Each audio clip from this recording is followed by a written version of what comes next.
Keputihan merupakan sebuah kondisi yang sering dialami oleh wanita sepanjang siklus kehidupannya, mulai dari masa remaja, masa reproduksi, maupun masa menopause.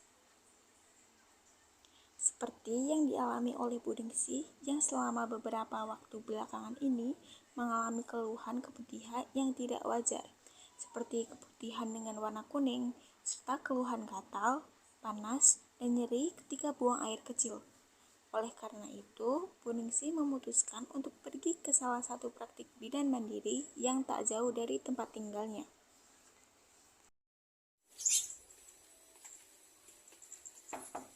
Assalamualaikum. Waalaikumsalam. Selamat siang Ibu. Iya, ada yang bisa saya bantu, Bu? Saya ingin melakukan konsultasi dengan Bu Bidan. Apakah Bu Bidannya ada? Oh iya, bidannya ada, tapi Ibu silakan tunggu dahulu ya, saya akan panggil bidan. Sebelumnya atas nama siapa? Dengan Bu Ningsih.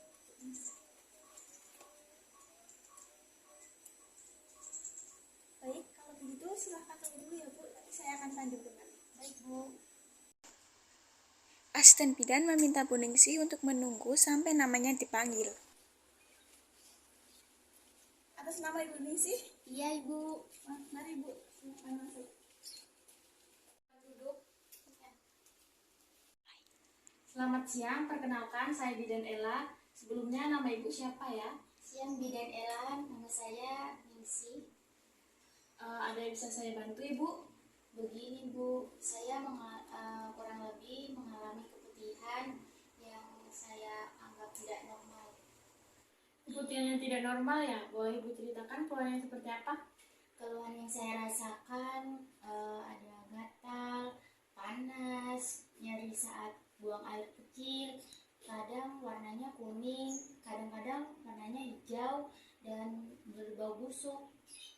Baik Bu, dari yang Ibu ceritakan tadi dapat saya simpulkan jika Ibu mengalami keputihan tidak wajar atau keputihan abnormal. Namun nanti untuk memastikannya Ibu bisa melakukan pemeriksaan untuk mengetahui apakah benar Ibu mengalami keputihan abnormal atau tidak. Sebelumnya apa Ibu sudah mengetahui tentang keputihan abnormal Ibu?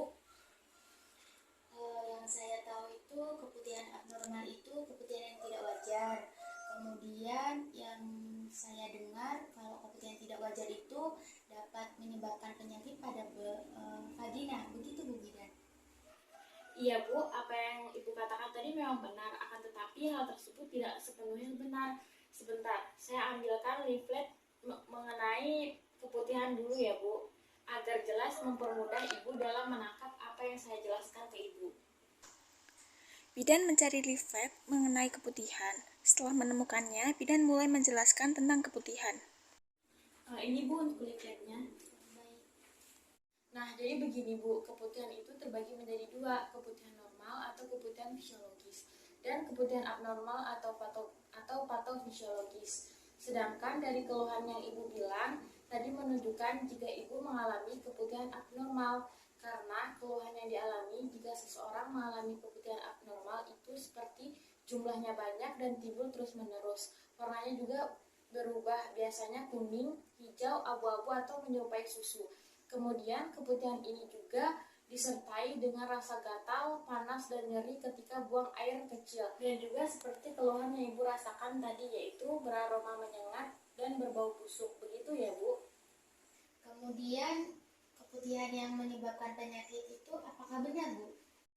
Sebenarnya keputihan abnormal bukan penyebab penyakit Bu, melainkan tanda adanya penyakit atau ketidaksehatan pada vagina Bu. Astagfirullah, berarti apakah saya memiliki penyakit Bu? Hal tersebut belum bisa saya pastikan sebelum Ibu melakukan pemeriksaan laboratorium. Maka dari itu, saya anjurkan Ibu untuk melakukan pemeriksaan laboratorium untuk mengetahui apakah Ibu mengalami penyakit pada saluran reproduksi Ibu atau tidak.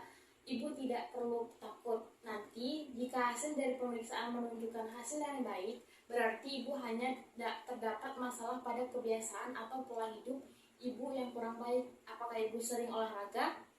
Saya jarang olahraga Bu. Saya tidak memiliki waktu. Nah, hal tersebut bisa menjadi salah satu penyebab Ibu mengalami keputihan yang tidak wajar. Saran saya, mulai sekarang Ibu bangun kebiasaan yang sehat. Paling tidak, Lakukan olahraga ringan seperti senam atau jalan santai. Jika ibu memang tidak mempunyai waktu, ibu bisa meluangkan waktu di hari Minggu atau hari yang sekiranya memang bisa ibu luangkan sebentar. 1 minggu 1 kali itu lebih baik daripada tidak sama sekali.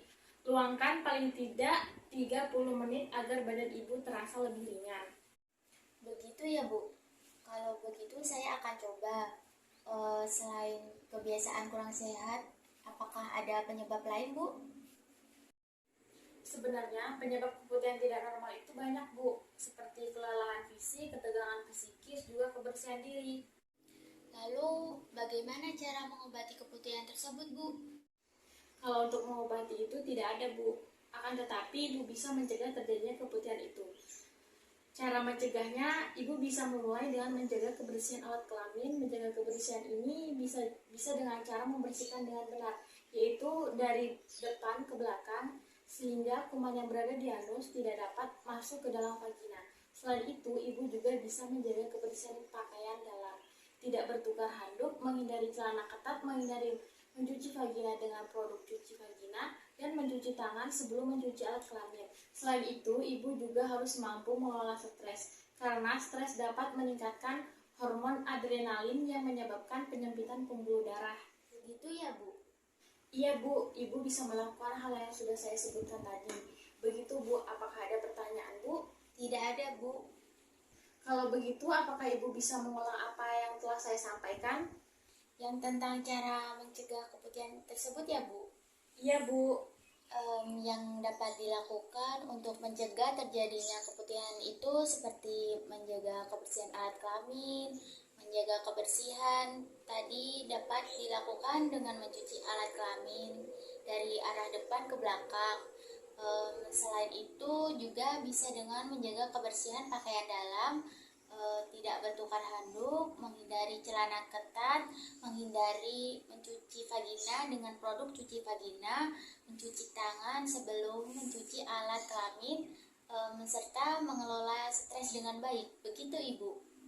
Benar Bu, ibu bisa menerapkan hal tersebut. Tetapi karena tadi ibu mengeluh keputihan abnormal, jadi saran saya tadi ibu harus melakukan pemeriksaan laboratorium agar dapat mengetahui apakah ibu mengalami penyakit pada saluran reproduksi ibu atau tidak. Selain itu, ibu bisa membicarakan masalah ini dengan suami ibu agar nanti suami ibu juga dapat mengerti apa yang sedang ibu alami. Baik Bu, nanti akan saya bicarakan dengan suami saya. Kalau begitu saya pamit dulu ya Bu. Terima kasih Bu. Baik Bu, sama-sama.